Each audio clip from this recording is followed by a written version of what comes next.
We'll talk more about this, but let's get a conversation going as well. We have Anirudh Garg joining us. He's partner and fund manager at Invasset PMS, and he joins us now to take some questions. Anirudh, thanks a lot for joining us on the show today. This is Pavitra.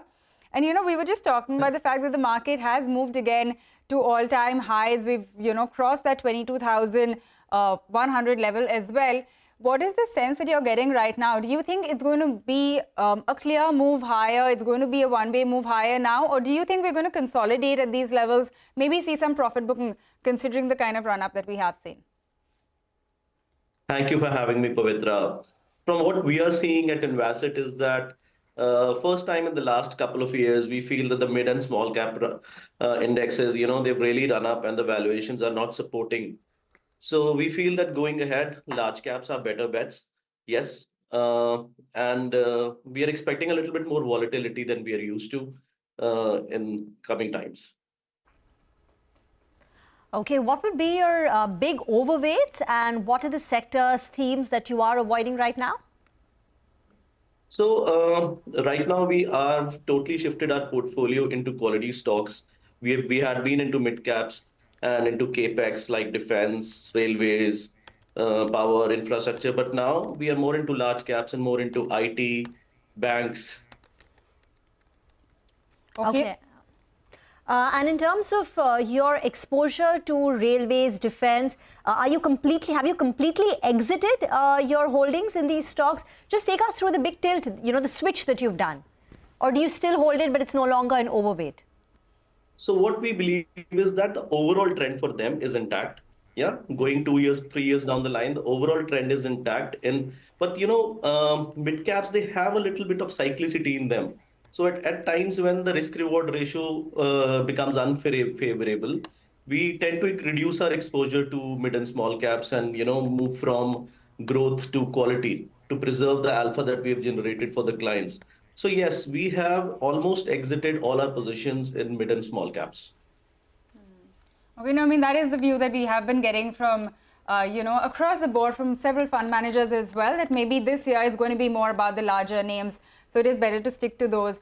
You were mentioning the banks. I want to ask you, what within the banks do you like? That is where valuations are reasonably, are much more reasonable, specifically the PSU pack. Do you think that there is a lot of money to be made in that pack right now? And would you concentrate any fresh money in that space? Again, in the PSU space also, we like State Bank and Bank of Baroda more than the smaller and mid-cap banks.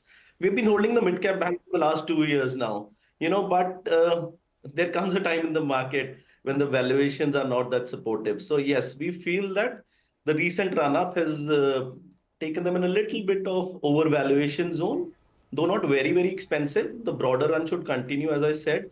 But yes, the larger caps like State Bank and Bank of Baroda, they look better bets to us. You also spoke about IT. What is the thought process about IT? Has IT turned the corner? Have you already seen earnings bottom out? Or do you think the next 2 quarters could be a bit subdued? And are you looking to add more weight to your IT portfolio?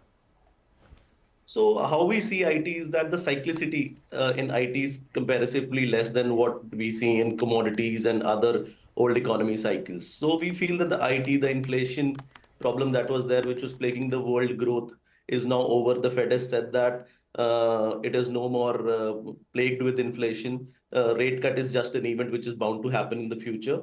But yes, we believe that the international growth, especially in the US, is out of the woods, and IT should take it from here. And we are very bullish on IT for maybe in next 6 months at least. Okay, bullish on IT for the next 6 months. Anirudh, I also want to ask you your thoughts on the auto space, because a lot of those companies, some of the larger names, have seen a remarkable run, right? Do you think if someone has completely missed this, it is still okay to be getting in now? And do you think there's more money to be made? Or would you sit out of it considering the run-up already? I think we would stay out of it. Okay, stay out of it. Yeah. Take us through any... is there anything else within that space that you like? Because there are several ways to play the auto pack, right? You could look at the straight-up large car makers. You could look at the EV push, the ancillary companies. Is there anything in that space that that stands out to you now? Not currently. We are in a quality mode right now. And until we see, either time correction or price correction happening in the market, We think the autos have run their due, and we are not very bullish on autos for the next couple of years. Okay, so let me ask you, if you do get that price correction in the market, what are you waiting to buy? Again, the sectors that have dominated the last run. I think capex should be the major theme. Followed by that, as I said, the inflation is now under control. So domestic interest rate sensitives, especially real estate, and in real estate, luxury real estate should do pretty well. Industrial real estate is something that we are looking at. And, if the global growth revives, we are seeing early shoots of global growth reviving. We are seeing shortages of metals in India. The metal prices in India are comparatively lower to their other counterparts. I think there is at least a 5% discount in copper and aluminium. So when these things occur, you're bound to see a rebound in global growth and then automatically in global interest rate sensitives like metals as well. So yeah, if we see a correction in the markets, these would be the sectors that we'll bet on: capex and metals and domestic real estate, luxury real estate. A quick word on names like a Zomato, Delivery, Nykaa, Paytm, any of them on your buy list? And if yes, why? Not at all. What happens is that we have educated for the last 2 to 3 years is that there will be wonderful companies like Zomato, or maybe Paytm also survives, and the app is pretty nice. But since this is an old economy run which focuses more on value, so you're getting better bets elsewhere. So that is why we are not focusing on the new age tech companies for now. Maybe a couple of years down the line, we'll see who survives, who is, survived the competition, started delivering profits, and then we'll enter that. Not right now. Okay, just one final question before we let you go, because we were talking about the banks. What are your thoughts on HDFC Bank? I mean, ever since the Q3 earnings came out, we know what's happened to the stock. It is a little bit unnerving, right, to see a giant like HDFC Bank see this kind of a fall. What is your thoughts? And do you think that considering we've got this kind of a dip in the stock, it would be a good entry point? So talking about HDFC Bank, we have been advocates not against HDFC Bank, but in favor of PSU banks. Why? Lending is a very tricky business. It's like that old money lending business. How much ever good lending you do, somewhere down the line, if you have lent good for the last 10 years, you're bound to get stuck. That is what has happened with HDFC Bank. And moreover, the other point is that the valuations, HDFC Bank and Kotak Mahindra Bank were the most expensive financial lending institutions in the world. They were trading at 6 price to book a couple of years ago. So there had to be a time when a price correction had to happen, and the relative change which had come in public sector banks, especially I would say favoring the banks which are the worst performing, like BNB and all, with the insolvency and bankruptcy laws coming in, the government's recapitalizing the bank, the sectors that they lend to reviving.